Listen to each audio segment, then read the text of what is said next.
क्या पुष्कर धामी साहब ने उत्तराखंड में 213 मदरसे बंद किए तो क्या मदरसा बंद हो गया, उलमा बंद हो गए, कुरान की तालीम नहीं होती है? अरे पूरे भारत के अंदर अगर टोटल मदरसों में पाबंदी लगा दें तब भी कुरान जिंदा रहेगा। अभी क्या, जब अंग्रेज इस धरती पर आया था तो अंग्रेज को जीत नहीं मिल रही थी। अंग्रेज के सामने उलमा और हुफ्फाज की जमात हर दिन सर पे कफन बांध कर तलवार लेकर मैदान में खड़े रहते थे। इन अंग्रेज ने पूछा कि ये जमात, इनको ताकत कहां से आती, इनको पावर कहां से मिलता है, जरा पता तो करो। तो कहने वाले ने कहा कि इनके पास जब तक कुरान है तुम इनसे मुकाबला नहीं जीत सकते, तुम इनको नहीं मिटा सकते। उन्होंने कहा कि ठीक है, हम इनसे मुकाबला बाद में कर लेंगे, पहले हम कुरान को ही खत्म करते हैं। तारीख में ये बात लिखी हुई 1860 से लेकर 1863 तक 3 साल के अंदर हर मदरसे से, हर मस्जिद से, हर घर से 3 लाख कुरान के नुस्खे निकाल कर उनको जलाया। दिल्ली के इलाके में अंग्रेज जालिमों ने यह हरकत की, कुरान के 3 लाख नुस्खे जला दिए। जब दोबारा सर्च करवाया कि ढूंढो कहीं पर कोई नुस्खा कुरान का मौजूद है क्या, तो किसी ने उनको रिपोर्ट दिया कि कुरान का नुस्खा तो नहीं है, अलबत्ता इस कुरान के पढ़ने और मानने वाले आज भी जिंदा हैं। एक आलिम दीन ने बाहर निकल कर कहा कि अंग्रेज, तुम इस कुरान के मुसव्वदों को तुमने खत्म किया, क्या तुम ये समझ रहे हो कि ये कुरान खत्म हो जाएगा? क्या तुम ये समझ रहे हो कि कुरान की तालीम अब नहीं होगी, अब हाफिज कुरान पैदा नहीं होगा, अब कुरान के मोहब्बत करने वाले नहीं होंगे? अगर तुम ये सोचते हो तो तुम्हारी सोच गलत है। तुम कुरान के औराक वाले मुसव्वदों को जला सकते हो, लेकिन उस कुरान के हुफ्फाज को कैसे जलाओगे जिसके सीने में और जिसके दिलो दिमाग के अंदर कुरान को अल्लाह तबारक व तआला ने महफूज किया। उन्होंने क्या क्या बात समझ में नहीं आई, क्या मतलब? कहा कि कुरान का हाफिज होता, अल्लाह जब कुरान की हिफाजत की जिम्मेदारी ले चुका है तो अल्लाह किसी के जरिए भी कुरान की हिफाजत करा सकता। एक हाफिज को, एक छोटे से बच्चे को अंग्रेज के सामने खड़ा किया गया, वो बच्चा 8-9 घंटे के अंदर पूरा कुरान बिना देखे, हाफिज था, बिना देखे पूरा कुरान अंग्रेज के सामने पढ़कर सुनाता है। तो अंग्रेज तौबा करता है, अपने इरादे को बदलता है, अपने स्टेटमेंट वापस लेता है कि हम इस कुरान को नहीं मिटा सकते, इसलिए कि कुरान के मुसव्वदों को कुरान के किताबी शक्ल में हम उनको मिटा सकते हैं, लेकिन हम इन बच्चों के सीनों से कुरान को कैसे निकाल कर जलाएं? तो इससे पता चलता है कि यकीनन इस कुरान को मिटाया नहीं जा सकता। इसीलिए आज की तारीख में उन फिरका परस्तों को ये बात पहुंचनी चाहिए, मालूम होनी चाहिए कि तुम 213 मदरसा बंद करोगे तो हमें कुरान की तालीम देने के लिए किसी बिल्डिंग की जरूरत नहीं है। हमें हाफिज कुरान बनाने के लिए किसी पेड़ के नीचे बैठकर एक हाफिज कुरान कम से कम 1 साल के अंदर 10-10 हुफ्फाज को पैदा कर सकता है। हम कुरान करीम की हाफिज बनाने के लिए किसी मदरसे के छत के या किसी दीवार के मोहताज नहीं है। अल्लाह तबारक व तआला जब इस कुरान की हिफाजत करेगा तो अल्लाह कहीं से भी हुफ्फाज को पैदा कर सकता है। इन्हें नहीं मालूम कि इस कुरान को अल्लाह ने नाजिल किया है और इसकी हिफाजत भी अल्लाह तबारक व तआला खुद करता है। फिर हमें अपने कुरान और अपनी शरीयत के बारे में कहां से पता चलेगा? अगर ये मदारिस बंद कर दिए गए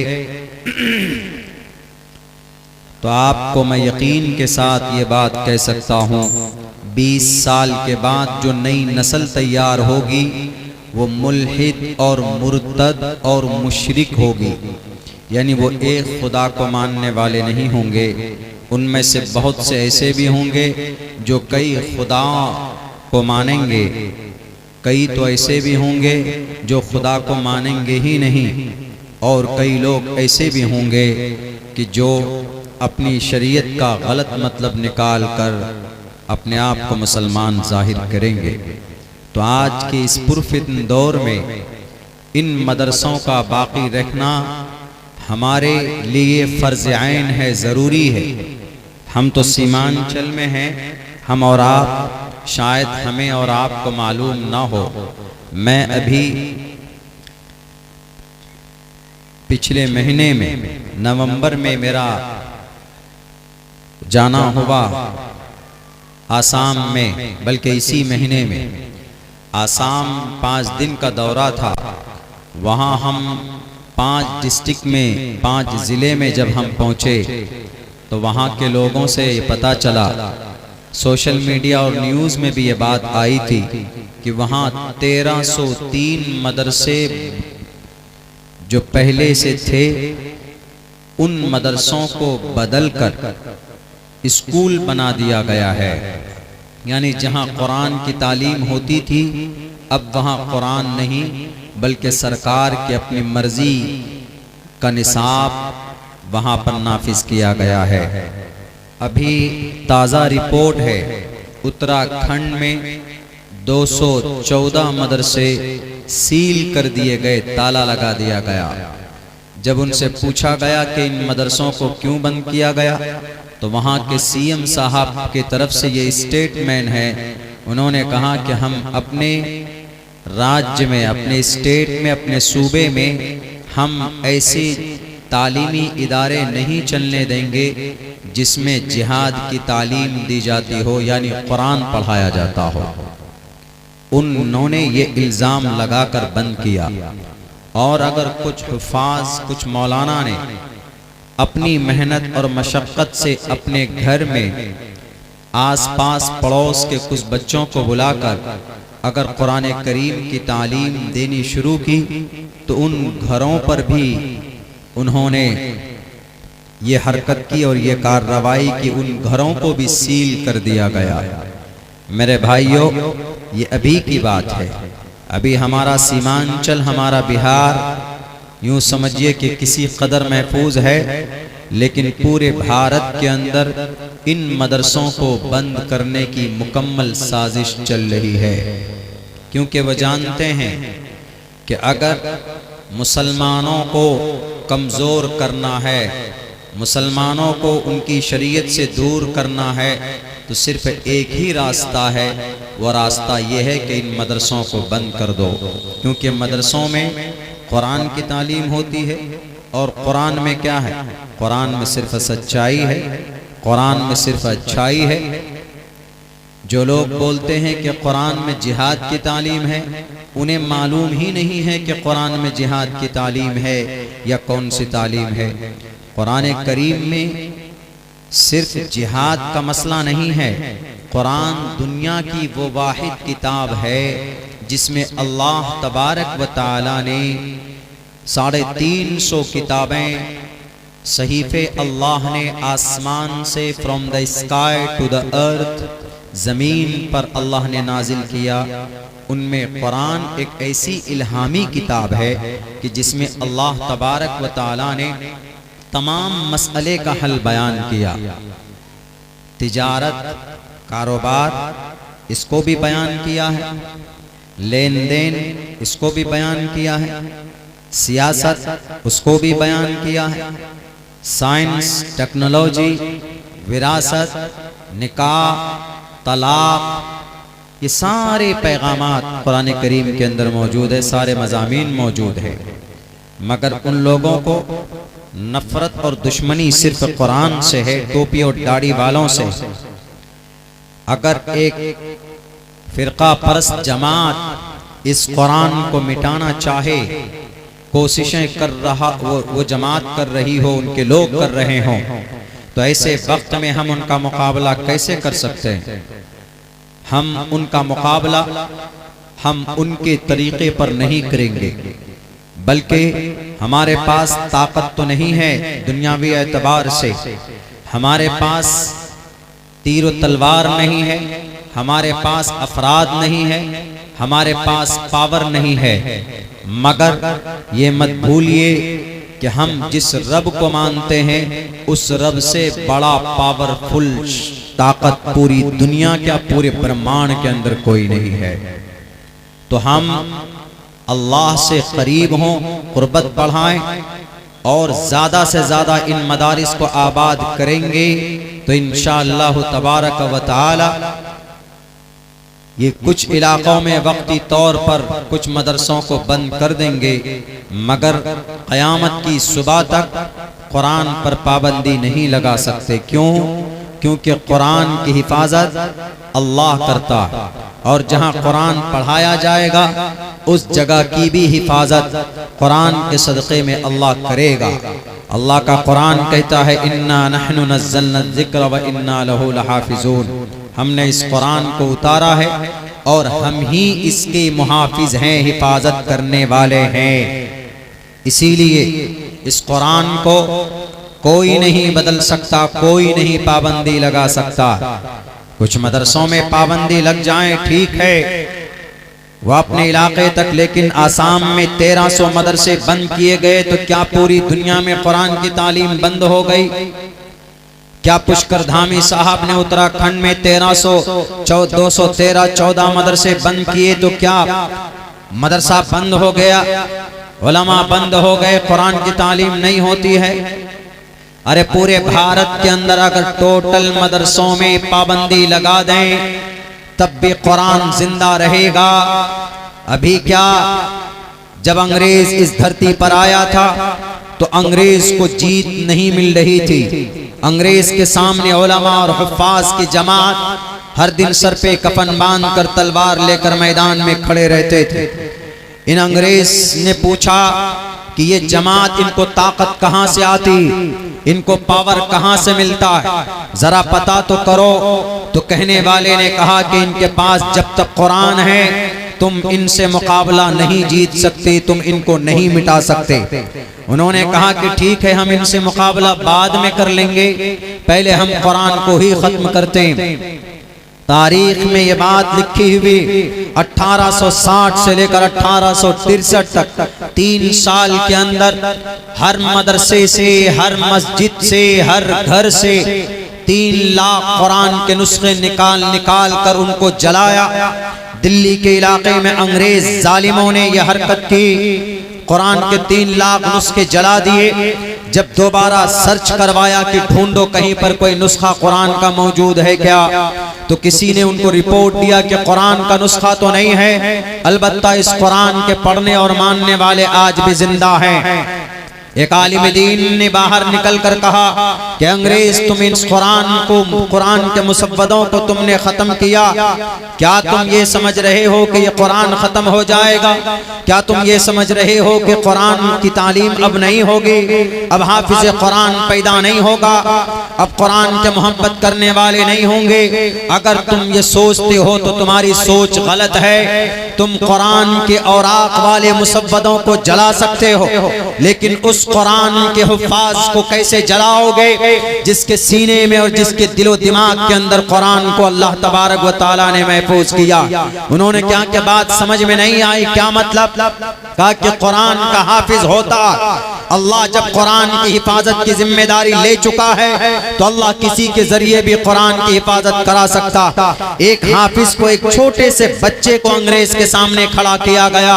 वो बच्चा 8-9 घंटे के अंदर पूरा कुरान बिना देखे हाफिज था, बिना देखे पूरा कुरान अंग्रेज के सामने पढ़कर सुनाता है। तो अंग्रेज तौबा करता है, अपने इरादे को बदलता है, अपने स्टेटमेंट वापस लेता है कि हम इस कुरान को नहीं मिटा सकते, इसलिए कि कुरान के मुसव्वदों को कुरान के किताबी शक्ल में हम उनको मिटा सकते हैं, लेकिन हम इन बच्चों के सीनों से कुरान को कैसे निकाल कर जलाएं? तो इससे पता चलता है कि यकीनन इस कुरान को मिटाया नहीं जा सकता। इसीलिए आज की तारीख में उन फिरका परस्तों को ये बात पहुंचनी चाहिए, मालूम होनी चाहिए कि तुम 213 मदरसा बंद करोगे तो हमें कुरान की तालीम देने के लिए किसी बिल्डिंग की जरूरत नहीं है। हमें हाफिज कुरान बनाने के लिए किसी पेड़ के नीचे बैठकर एक हाफिज कुरान कम से कम 1 साल के अंदर 10-10 हुफ्फाज को पैदा कर सकता है। हम कुरान करीम की हाफिज बनाने के लिए किसी मदरसे के छत के या किसी दीवार के मोहताज नहीं है। अल्लाह तबारक व तआला जब इस कुरान की हिफाजत करेगा तो अल्लाह कहीं से भी हुफ्फाज को पैदा कर सकता है। इन्हें नहीं मालूम कि इस कुरान को अल्लाह ने नाजिल किया है और इसकी हिफाजत भी अल्लाह तबारक व तआला खुद करता है। लेकिन मेरे भाइयों, इस कुरान के ताल्लुक से बहुत सारी गलत फहमी है लोगों में। एक आयत आजकल की तारीख में यह है कि इस कुरान को इतना बदनाम कर दो, इतना बदनाम कर दो कि लोग इस कुरान से नफरत करने लगे। लेकिन ऐसा पॉसिबल है? नहीं है। कुरान में बहुत सारी वो बातें लिखी गई है जो नफरत करने वालों की किताब में है। यानी आरएसएस वाले हैं, कुरान से बहुत नफरत करते हैं। कुरान में क्या है?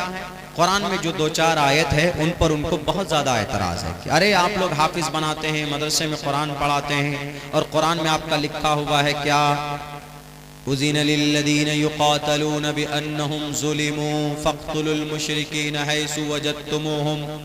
कत्ल की बात कही गई है कुरान में, कत्ल की बात। फ़क़्तुलुल मुशरिकीन, मुशरिकीन से मुराद जो एक अल्लाह को नहीं मानता, 2 को, 3 को, 4 को अल्लाह मानता, उसको मुशरिक बोलते हैं। मुशरिक मुसलमान में भी हो सकता है। अगर कोई मुसलमान अल्लाह को न मानकर गैरुल्लाह को भी मानता है, यानी किसी पीर को सजदा करता है, किसी अल्लाह के वली से भी मदद मांगता है, तो वो मुसलमान मुशरिक है। और शिर्क की मखालफत कुरान में भी है, वेदों में भी है। यानी अगर कोई हिंदू भी एक ईश्वर के अलावा अनेक ईश्वर को मानता है तो वो भी पापी। क्यों मना किया गया? अंधन तमह प्रियो शंति असंभवति मुपास्ति ततु भूय इव्युति तमोयु संभूति अमृतः।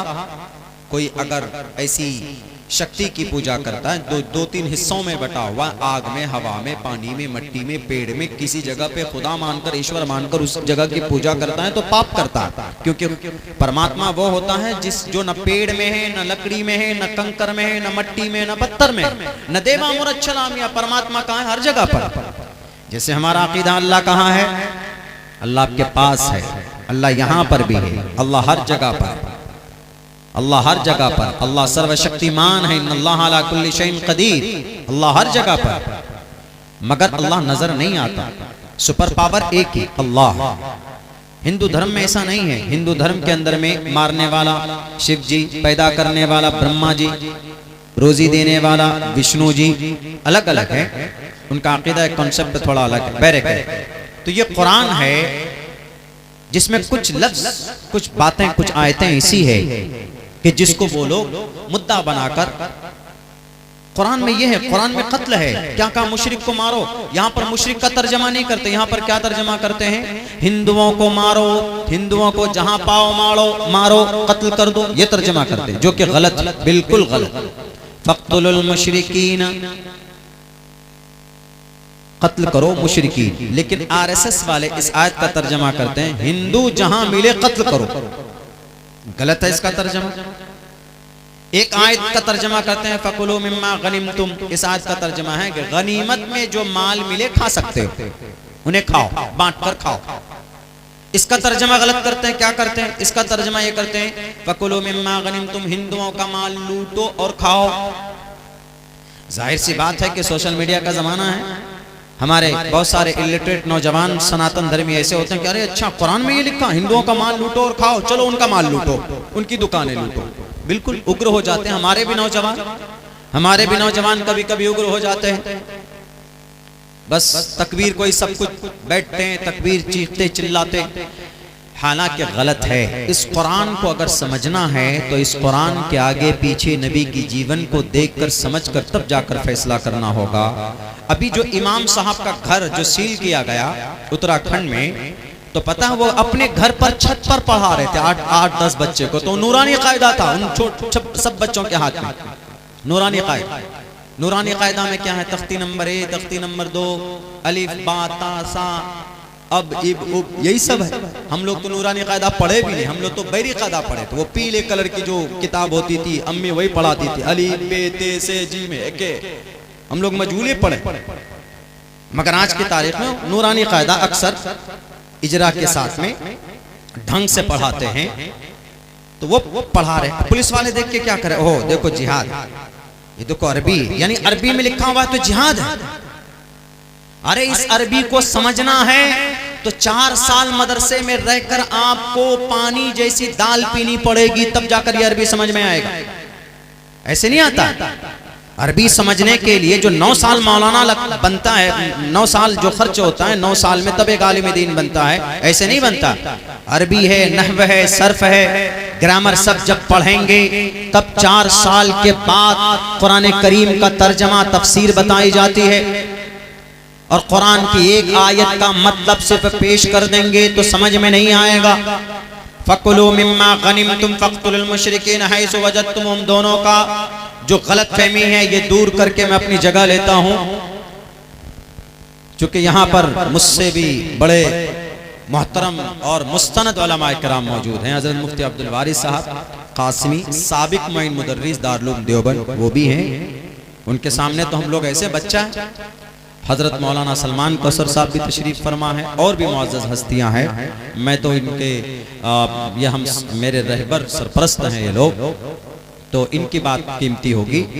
मैं तो अपनी बस वैसे ही जो कुछ हमने पढ़ा है वो मैं आपके सामने में पेश कर रहा हूँ। तो इस आयत, इन दोनों आयत का तर्जमा बिल्कुल गलत है। दोनों को समझने के लिए मैं एक बात समझाता हूँ। जैसे फकुलू मिम्मा गनिमतुम, गनीमत का माल आप खा सकते हैं, कुरान में ये आयत है, इसका तर्जमा गलत करते हैं। सेम यही मतलब वाला एक मंत्र है, क्या है? रुद्रवो गिरीवा श्रैत पिशाचा अब ब्रह्मा दुविशो जही तुवम तुर्य तरुष्यता सत्यम विभाजनी, ऋग्वेद।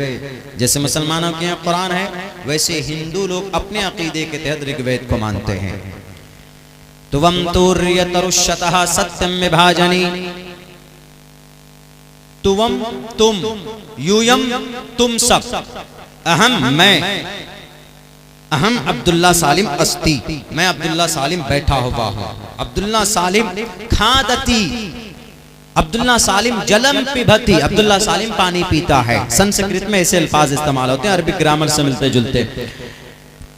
तुवम पहले अमर है, तुवम तूर्य, तुम गर्दन मार दो, तुवम तूर्य तरुष्यतः, राक्षस की गर्दन मार दो, राक्षस।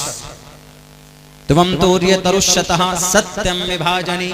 अब उस राक्षस को मारने के बाद अगर उस राक्षस के पास कुछ चावल है, कुछ दाल है, कुछ सामान बचा हुआ है, तरुष्यता मारने के बाद सत्यम विभाजन, ईमानदारी से आपस में बांट लो। राक्षस है, राक्षस को मारने के लिए एक आदमी नहीं, 2-3 चाहिए, पूरी टीम चाहिए।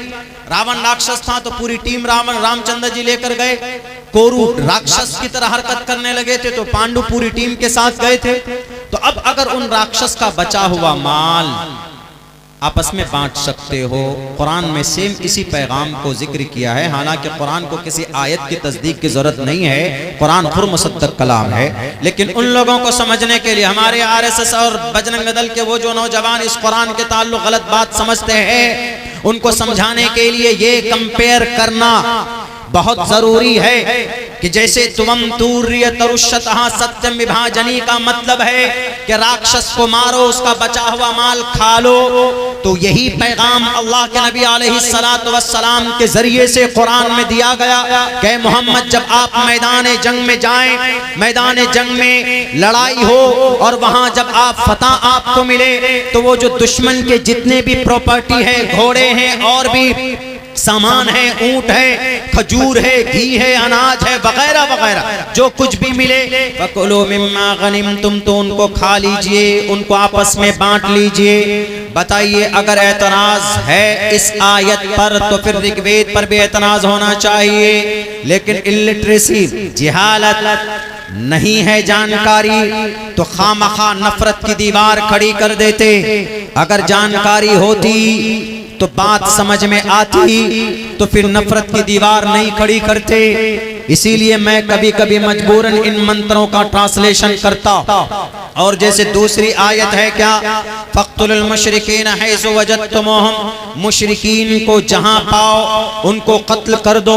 ये उस वक्त के लिए, पहली बात तो अल्लाह के नबी अलैहिस्सलाम 23 साल नबी, आप अलैहिस्सलाम 23 साल तक आपके ऊपर ये कुरान 23 साल में नाजिल हुआ और 23 साल तक आप अलैहिस्सलाम इस धरती पर रहे नबूवत मिलने के बाद। लेकिन नबी पाक अलैहिस्सलाम 15 साढ़े 14 साल तक आप अलैहिस्सलाम ने न किसी से कोई जंग की है, आपने न किसी को थप्पड़ मारा है, न तो आपने सहाबा को इजाजत दी है। अगर जनाबे मोहम्मद रसूलुल्लाह जिहादी होते, अगर आप अलैहिस्सलाम मुशरिकों का कत्ल करते, तो याद कीजिए उस वक्त को जब नबी पाक अलैहिस्सलाम 13 साल तक मक्का में थे, कौन सा ऐसा जुल्म नहीं था। उस वक्त का राक्षस, उस वक्त का फिरौन, इस उम्मत का फिरौन अबू जहल, कौन सा ऐसा जुल्म नहीं था जो मोहम्मद रसूलुल्लाह और आपके सहाबाए किराम के ऊपर आजमाया ना गया हो, ढाया ना गया हो। मेरे भाइयों, बीबी सुमैया के जिस्म के 2 टुकड़े किए गए, नबी को खबर मिलती है, सब्र की तलकीन करते हैं। बिलाल हबशी के जिस्म में सुराख किया जाता है, नबी कहते हैं कि सब्र करो। हजरत खब्बाब बिन अरत को अंगारों पर लिटाया जाता है, मोहम्मद रसूलुल्लाह कहते हैं कि सब्र करो। हजरत अबू बकर सिद्दीक को मारा जाता है, अल्लाह के नबी कहते हैं कि सब्र करो। 3 साल तक एक घाटी में मोहम्मद को, उनके सहाबा को बंद कर दिया गया, बाहर से कोई नहीं जाएगा, अंदर से कोई बाहर नहीं आएगा। 3 साल तक जेल में, वो जेल के अंदर बंद किया गया। नबी पाक अलैहिस्सलाम के पास खाने के लिए, सहाबा के पास कोई असबाब बहुत मजबूत नहीं थे। चना, दाल, जौ, घी, खजूर जो भी हो सकते थे, 2 साल के अंदर वो सारी चीजें खत्म हो गई। सहाबा को बाहर निकलने की इजाजत नहीं, ये दरख्तों के पत्ते चबा चबा कर उनकी जूस को पी पी कर अपनी जिंदगी गुजारने पर मजबूर हो गए। लेकिन मोहम्मद रसूलुल्लाह ने तब भी किसी को नहीं कहा कि कत्ल करो, तलवार उठाओ, मैदान में निकल जाओ। नबी पाक अलैहिस्सलाम मदीना पहुंचे, अल्लाह के हुक्म से सहाबा को मजबूर कर दिया इन जालिमों ने घर छोड़ने पर। आप अलैहिस्सलाम अपने सहाबा को लेकर मदीना पहुंचते, 1.5 साल तक कोई लड़ाई नहीं होती। मदीने के अंदर यहूदी बसते थे, यहूदियों से गठबंधन हुआ। यही गठबंधन जो गठबंधन आज पार्टियों की होती, समझाने के लिए बोल रहा। गठबंधन के अंदर एक दूसरे की मदद करते, यानी तुम मेरी मदद करो, हम तुम्हारी मदद करेंगे, हम तुम्हारे खिलाफ नहीं बोलेंगे। यही मुआदा हुआ था यहूदियों से। अल्लाह के नबी ने कहा कि हम आए हैं यहाँ पर, हम तुमको तुम्हारे मजहब पर अमल करने से नहीं रोकेंगे, और ये है कि तुमसे जंग भी नहीं करेंगे, तुम भी हमसे जंग मत करना, साजिशें मत करना, और फिर हमारे खिलाफ हम अगर किसी से लड़ाई करेंगे तो हमारे साथ खड़े होना। मुआदा हुआ, सुलह, गठबंधन हुआ, अलायंस किया गया। लेकिन इनमें से कुछ यहूदी लोग जो अबू जहल से मिल चुके थे, नबी की कत्ल की साजिशें करने लगे थे। उतबा, शैबा, वलीद, हंज़ला, मुगीरा से मिल चुके थे कि नबी का खात्मा करना है। अबू जहल बार बार कहता, अरे हमने मक्का से भगा दिया, तुमने मदीने में पनाह दी, अरे तुम कैसे बुज़दिल हो, तुम एक मोहम्मद को, उनके सहाबा को नहीं समेट सकते, उनको मारो, उनको खत्म करो, उनको साजिश के तहत उनको परेशान करो। उन्हीं में से कुछ लोग, मुआदे में से जिनके साथ मुआदा हुआ था, उनमें से कुछ लोग मुनाफिक निकल गए, उनमें से कुछ लोग मीर जाफर, मीर सादिक की तरह गद्दारी करने पर उतर आए। तो अल्लाह तबारक व तआला ने कुरान करीम के जरिए से ऑर्डर दिया, कुरान करीम वही के जरिए से ऑर्डर दिया कि मोहम्मद फ़क़्तुलुल मुशरिकीन हैज़ु वजदतुमूहुम, जहां पाओ इन राक्षसों को, जहां पाओ इन अलायंस और गठबंधन के खिलाफ साजिशें करने वालों को, उनको वहीं पर कत्ल करो। भारत के अंदर रहकर अगर कोई पाकिस्तान की जासूसी करेगा, अगर कोई श्रीलंका की जासूसी करेगा, अगर कोई चाइना को सपोर्ट करेगा, तो हमारी गवर्नमेंट उनको चंद दिनों के अंदर काफिर किरदार तक पहुंचाएगी, क्योंकि वो अपने इस देश में रहकर किसी मुल्क की जासूसी नहीं कर सकता है। तो बेईन ही अल्लाह के नबी को अल्लाह ने ऑर्डर दिया कि आपके साथ अलायंस करने के बाद भी आपके साथ गद्दारी कर रहा है, तो ये अल्लाह के नबी फ़क़्तुलुल मुशरिकीन, पकड़ो उन नालायकों को और उनका काम तमाम कर दो। ये उन लोगों के लिए था। और वेदों में भी कहा गया कि जो लोग राक्षस हैं, जो लोग ब्रह्मा को नहीं मानते हैं, रुद्र वो गिरीवा अश्रैत पिशाचा अवा ब्रह्मा दुवीश अवा, ए लोगो ब्रह्मा को जो ना मानता हो, दुवीश, दुवीश मतलब नफरत करता हो, उसका सर तन से जुदा कर दो। इतनी सख्ती बताइए। और खामखा कुरान में एतराज़ कि नहीं जनाब, कुरान में इतनी अच्छी अच्छी बातें हैं, अगर इस कुरान की तमाम अहकामात को इम्प्लीमेंट कर दिया जाए, नाफिज कर दिया जाए, तो मेरे भाइयों ये जितनी भी करप्शन है, घोटाले हैं और जितनी भी बेईमानी है, परेशानियां, ये सब खत्म हो जाए। कुरान में क्या, सबसे पहले कि अल्लाह को एक मानो। कुरान में, वैद में भी है, कुरान में कुल हुवल्लाहु अहद, वैद में है सही शय एक विरद कहवा। कुरान में क्या है दूसरे नंबर पर, नमाज पढ़ो, अकीमुस्सलाह, नमाज पढ़िए, फर्ज है। नमाज नहीं पढ़ेंगे, जानबूझकर छोड़ेंगे, नौजवानों काफिर बन जाएंगे। इमाम इसहाक इब्न राहबे, इमाम अहमद इब्न हम्बल, ये दो मुहद्दिस तर्जमा ये करते हैं, मन तरकस्सलात मुतअम्मिदन फक़द कफर, का तर्जमा ये करते हैं कि अगर कोई मुसलमान जानबूझकर नमाज छोड़ता है तो काफिर बन जाता है।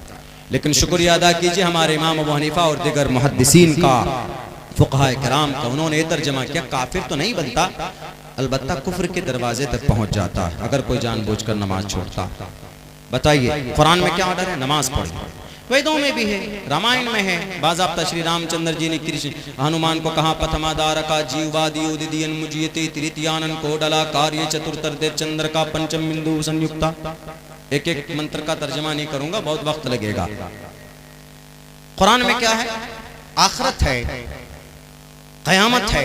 या अय्युहन्नासुत्तक़ू रब्बकुम इन्न ज़लज़लतस्साअति शैउन अज़ीम यौम तरौनहा तज़हलु कुल्लु मुर्ज़िअतिन अम्मा अर्ज़अत व तज़अु कुल्लु ज़ाति हम्लिन हम्लहा व तरन्नास सुकारा व मा हुम बिसुकारा वलाकिन्न अज़ाबल्लाहि शदीद। इतनी खतरनाक हालत होगी कि जो माँ हामिला होंगी, जिनके पेट में बच्चा होगा, वह हमल ज़ाय हो जाएगा। दूध पीते हुए बच्चे को गोद से अलग कर देगी माएँ। नशे की हालत में लोग होंगे, क़यामत की यह हालत होगी। वेदों में भी ओम पूर्णमिदं पूर्णात् पूर्णमुदच्यते पूर्णस्य पूर्णमादाय पूर्णमेवावशिष्यते ओम शांति ओम शांति ओम शांति। माँ पल्ले को बताया।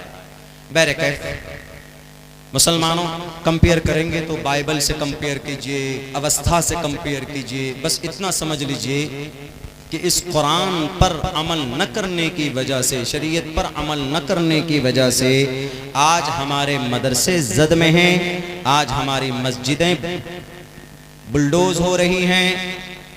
वरना नमाज पढ़ने पर किसने पाबंदी लगाई, किसी ने भी नहीं। तब भी गांव के अंदर में शायद 15% लोग नमाज पढ़ते हो, 15%। हमने एक रोज फजर की नमाज पढ़ी यहाँ पर, मौलाना नासिर साहब नमाज पढ़ा रहे थे, मेरे ख्याल से 4 या 5 लोग थे, बाकी सब लोग सो रहे थे। नमाज पढ़ने पर किसने पाबंदी लगाई, मोदी जी की, योगी जी, किसी ने भी नहीं लगाई। ये जो हम लोग बंधन लोन लेते हैं, कौन सा घर ऐसा नहीं है जिसके अंदर ग्रुप लोन नहीं है, हर घर में है। नमाज छोड़ दीजिए, जंग का ऐलान नहीं, ज़कात मत दीजिए, जंग का ऐलान नहीं।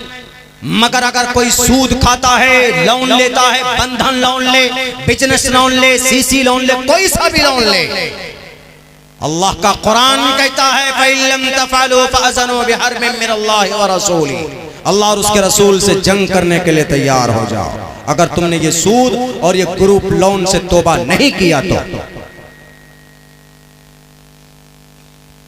चुगलखोरी, पान की दुकान पर बैठेंगे, इसके खिलाफ उसके खिलाफ जायज है नहीं। किसने मजबूर किया, किसी पुलिस वाले ने, किसी सरकार ने? जहेज लेने पर कौन मजबूर करता? लड़के को कौन कहता है कि अपाची खपाची गाड़ी लो, 4 व्हीलर गाड़ी लो, लड़का बीपीएससी है। आजकल तो शादी के कार्ड में भी मोहम्मद नाम अब्दुल रहमान बीपीएससी टीचर। वाह, बिहार में नौकरी नहीं मिल गई, भगवान मिल गया, लगता खुदा मिल गया, ये समझते हैं। अच्छी बात है, आपने अपनी मेहनत की, आपको आपकी नौकरी लगी, जरिए माश आपका हल हुआ, मगर इसको बाज़ाब्ता मेरा बेटा मास्टर है, 4 व्हीलर चाहिए। इसी जहेज के गलत रस्म ने आज हमारी बेटियां जो भागती है गैरों के साथ,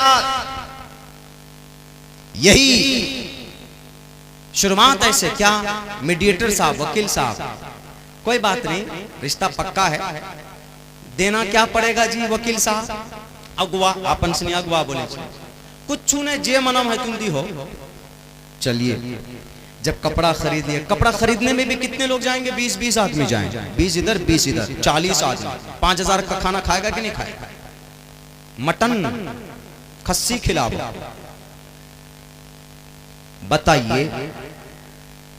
हमारे छोटे भाई की का निकाह शादी थी, गालिबन नहीं मेरी बहन मेरे सिस्टर की, तो हम गए हमारे दोस्त से, उनकी शादी भी, हम गए कपड़े के लिए। तो हम लोग, मैं अकेला था, वो लोग गालिबन मेरे ख्याल से 5-6 लोग, 7-8 लोग आए।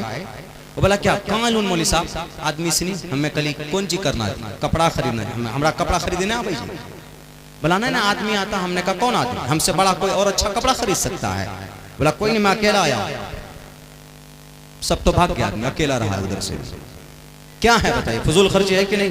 पूछिए उस बाप से जो कर्ज लेकर अपने दामाद को गाड़ी देता है। करीब जब कपड़ा खरीदा चला जाएगा, उसके बाद दिन तारीख जब सब कुछ तय हो जाता है, उसके बाद अगवा कहता है जब सब बे कुछ दे बेकर से गाड़ी दाद लगती तो नाम भेलूंती। चलो बाप का मिजाज नहीं बनता है, इधर से कर्ज उधर से कर्ज उधर से कर्ज लेकर एक सुपर हीरो गाड़ी खरीदने की उसकी हिम्मत होती है। लेकिन जब जैसे जैसे करीब आएगा, शोरूम में पहुंचेगा, जब दे ही रहे हैं गाड़ी, थोड़ा पैसा लगाकर खपाची दे देते, खपाची के लिए तैयार हुआ तो बुलेट दे देते। ऐसा होता है कि नहीं होता बताइए? ऐसे ही होता मामला। आहिस्ते आहिस्ते ब्लैकमेल करते हैं, आहिस्ते आहिस्ते ब्लैकमेल करते हैं। तो इस वजह से जो बच्चियों की, जो किसी गरीब बाप के कंधे पर अगर 2-3 बच्चियां हो तो बताइए वो क्या करेगा?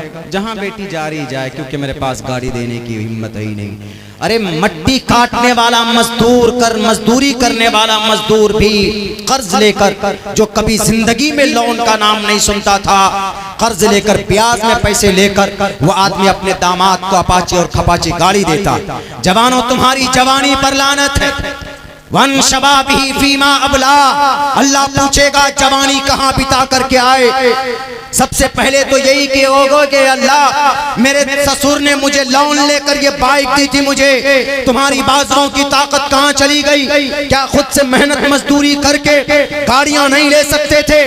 अरे नौजवानों, अल्लाह तबारक व तआला ने अलाए कलिमतुल्लाह के लिए एक रोल मॉडल बनाकर आप इस समाज के अंदर अपने आप को पेश कर सकते थे, लेकिन नहीं, बल्कि गरीब बाप के ऊपर आप अपने मुतालबात बढ़ाते हैं, जिनकी वजह से वो बाप, उनकी रातों की नींदें हराम हो जाती है। वो जाकर ग्रुप लोन लेता, एक नहीं 2-2, 3-3, 4-4, और फिर उसी में मर जाता है चुकाते चुकाते। जो आदमी सूद लेता है, देता है, सूदी कारोबार, उस पर अल्लाह की और उसके रसूल की और फरिश्तों की तमाम इंसानों की लानत होती है। और सूद खाने खिलाने वाले पर सबसे अदना दर्जे का गुनाह यह है वो अपनी माँ से जिना कर ले 70 मर्तबा, वो गुनाह आसान है, बिलमुकाबिल सूद के सूद खाना इतना बड़ा पाप है। मेरे नौजवानों, अगर आप अपनी जवानी को सही इस्तेमाल करो तो हैदर कर्रार बन सकते हो। आपको मालूम है अबू जहल का खात्मा किसने किया था? 2 मासूम बच्चों ने, 2 नौजवानों ने, एक की उम्र 13 साल, एक की उम्र 14 साल, मुआज और मुअव्विस ने। कुछ ऐसे भी नौजवान थे जिन्होंने दुनिया के अंदर अपना नाम रोशन किया है, समाज और अपनी सोसाइटी को लेकर। अल्लाह ने जवानी दी है तो जवानी को सही काम में इस्तेमाल कीजिए। ये जहेज के खिलाफ अगर हमारे जवान खड़े हो गए तो इंशाअल्लाह तबारक व तआला हमारे समाज से एक बहुत बड़ी बुराई का खात्मा हो सकता है कि नहीं हो सकता? बताइए। इंशाअल्लाह करेंगे। हमारा नौजवान हाथ उठाइए, बूढ़े लोग। चलिए ठीक, बहुत अच्छा वादा किया मुफ्ती साहब, गवाह है। देखिए मैंने वादा किया था कि हजरत मैं आधे घंटा बोलूंगा, आदत से मजबूर हूँ, बहरकैफ ये सारी बातें अमल करने की हैं, हमारे लिए भी आपके लिए भी। बस ये जलसा जब भी कामयाब होगा जो बातें उलमाए कराम आपको बताएं।